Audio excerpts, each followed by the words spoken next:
तो बच्चों आइए अब हम देखते हैं अंबर भाग 2 कक्षा 10वीं की पाठ्य पुस्तक पाठ 2 वनमार्ग में कविता है। इससे पहले मैं इस कविता के कवि गोस्वामी तुलसीदास जी के बारे में संक्षिप्त वर्णन कर चुका हूं। आप मेरे चैनल में जाकर के उसे देख सकते हैं, समझ सकते हैं। तो अब देखते हैं वनमार्ग में। आपको पता है राजा दशरथ जो थे अपने पुत्र राम को 14 वर्ष की वनवास दी थी, लेकिन पत्नी जो थी पति का धर्म निभाते हुए वो भी उनका साथ दी, और छोटा भाई लक्ष्मण जो था वो भी बड़े भाई को अकेला छोड़ना नहीं चाहते थे। दोनों का प्रेम आपको पता है। इसलिए ये तीनों राम, लक्ष्मण और सीता वन को निकले अपने पिता की आज्ञा के अनुसार, पिता के आज्ञा का पालन करने के लिए। तो कविता देखते हैं क्या है।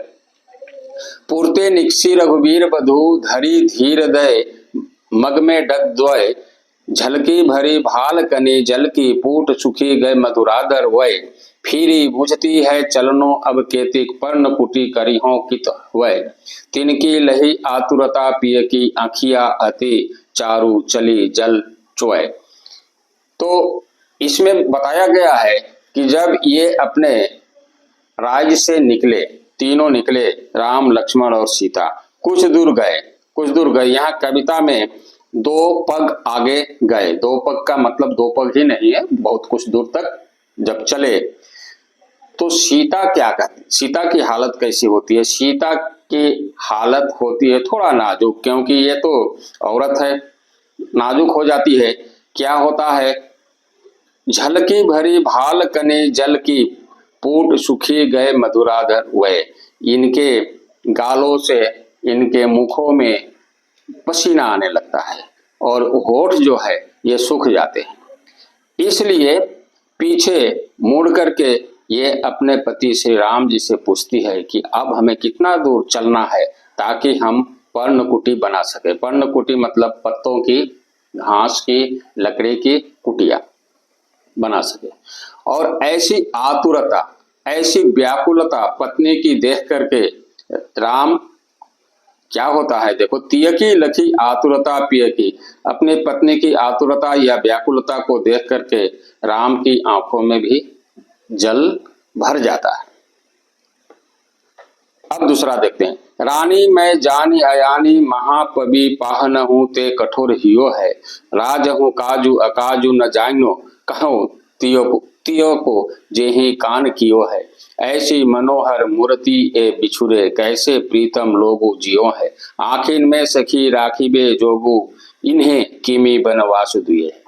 तो जब ये लोग तीनों राम, लक्ष्मण और सीता वन को जाते हैं तो ग्राम बधुएं क्या करती है, ये ग्राम बधुएं इकट्ठा होकर के ये तीनों की एक झलक पाने के लिए रास्ते में खड़ी होती है।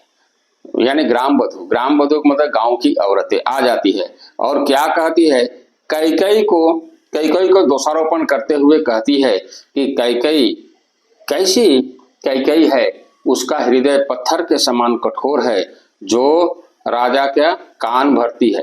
और राजा भी कैकई की बातों में आकर राम को 14 वर्ष के वनवास दे देते हैं। राजा क्या है वो देखो, राजा को वो दोष देते हुए क्या कहती है, राज हूँ काजू अकाजू न जानो, क्या न्याय है क्या अन्याय है, क्या सही है क्या गलत है, क्या उचित है क्या अनुचित है, राजा भी इसका विचार नहीं किया और कैकई के बातों में आकर इनको वनवास दे दिया। तो एक सखी दूसरे सखियों से कहती है कि ये सखी देखो, इन तीनों की जो मूर्ति है, इन तीनों की छवि जो है, ये तो आंखों में बसाने लायक है, ये तो हमारे हृदय में बस गए हैं, आंखों के सामने से दूर ही नहीं होते हैं। तो अयोध्या के वासी इन तीनों को छोड़कर कैसे जीते होंगे, कैसे रहते होंगे। देखिए, आखिन में सखी राखी वे जोगू, इन्हीं किमी बनवासु दिए। आंखों में रखने लायक, अपने हृदय में रखने लायक राम, लक्ष्मण और सीता को क्यों दशरथ जी वनवास दिए, क्यों कई ऐसा अनुचित कदम उठाने के लिए दशरथ को विवश कर दिया। उसके बाद देखिए, शेष जटा उर बाहु विशाल, बिलोचन लाल तिरछी सी भव है, तून सरासन बान धरे, तुलसी बन मार्ग में सूठी सोहै। सादर बारही बार सुभाए चिते, तुम त्यों हमरो मन मोहे, पूछती ग्राम बधू सियसो, कहो सांवरे से सखी रावरे को है।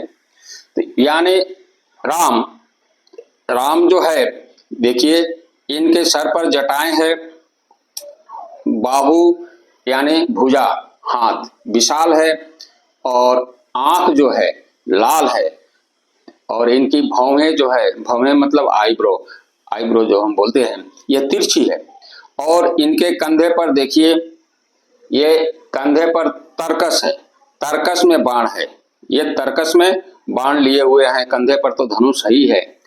तून सरासन बाण धरे, तुलसी बन मारक में सूठी सोहे। और ऐसे ऐसे राम बनों को जा रहे हैं। मन यहाँ राम के चेहरे का वर्णन है, राम का चारित्रिक वर्णन है, राम का शारीरिक वर्णन है। ठीक है। सादर बार ही बार सुभाए चिते, तुम त्यों हमरो मन मोहे। और यह जो ग्राम बधुए है, कहती है कि ये तीनों ने हमारे हृदय को मोह लिया है, हमारे मन को मोह लिया है। और ग्राम बधु सीता से पूछती है, इशारों में पूछती है कि सांवले रंग के जो आपके साथ चल रहे हैं वे आपके क्या लगते हैं। यहाँ तक आप याद रखिए, ग्राम बधुए पूछती है सीता से, इशारों में या शब्दों में आप बोल सकते हो कि ये जो सांवले रंग के व्यक्ति हैं, सांवले रंग के जो आदमी हैं जो आपके साथ चल रहे हैं, ये आपके क्या लगते हैं। तो देखिए, सूर्य सुंदर बैन सुधार साने सयानी है, जानकी जानी भली, तिरछी करे नयन दयसन, तिन्हें समुझाई कछु मुस्काई चली।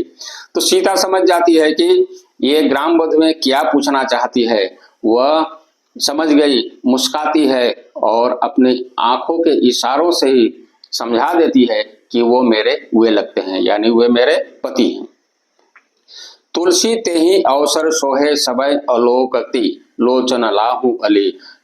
ये उस समय तुलसीदास जी कहते हैं कि जब राम लक्ष्मण और सीता जब वन को जाते हैं तो सब क्या है, सब ग्राम बधुओं का मन, हृदय, तन सब कुछ अर्पित हो जाता है उनके प्रति, यानी उनके आंखों के सामने से दूर नहीं होते हैं, हृदय में बसे हुए हैं। ठीक है। ऐसे एक सखी दूसरे सखियों को कहती है। और तुलसीदास जी कहते हैं कि उस समय का जो परिवेश था, उस समय का जो एनवायरमेंट था वो कैसा था। अनुराग तड़ाग में भानु उदय बिगसी, मनो मंजुल कंज कली। ऐसा लगता है कि तालाब में सूरज के उदय होते ही कमल के फूलों की कतार खिल गया है। आप याद रखिए, तुलसीदास जी वहां की सुंदरता का वर्णन करते हुए कहते हैं कि उस समय ऐसा लगता था कि सूरज के उदय के साथ साथ ही ये तालाब में कमल के फूल कतारों में खिले हुए लगते हैं। इस प्रकार से तुलसीदास जी ने वो सुंदरता का वर्णन किया है। तो इस प्रकार से यह कविता एक्सप्लेनेशन खत्म हुआ। आपको अगर मेरा एक्सप्लेनेशन अच्छा लगा हो तो लाइक कर दीजिए, और आगे ऐसे ही वीडियो देखने के लिए हमारे चैनल को सब्सक्राइब करते रहिए। धन्यवाद।